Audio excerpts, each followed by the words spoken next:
திருப்பூரில் தமிழக அளவில் 9, 12, 16 வயது மற்றும் ஓபன் சதுரங்க போட்டி.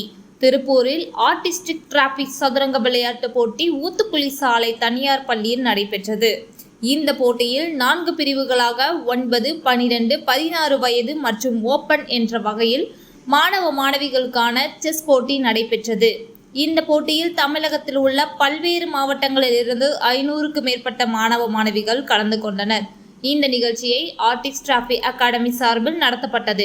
தமிழ்நாடு செஸ் அசோசியேஷன் இணை செயலாளர் Ramesh, artist museum academy Gopalakrishnan, Sasurie institute correspondent Kandasamy, Sasurie institute principal Ramakrishnan ஆகியோர் கலந்து கொண்டு இந்த நிகழ்ச்சியை துவக்கி வைத்தனர்.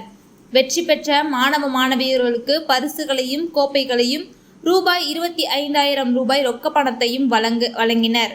மேலும் நிகழ்ச்சியில் திருப்பூர் மாவட்ட தலைவர் KPK செல்வராஜ், செயலாளர் சிவன் பாலசுப்ரமணியம், பொருளாளர் ராஜேந்திரன் மற்றும் பெற்றோர்கள் 1000க்கு மேற்பட்டோர் கலந்து கொண்டனர்.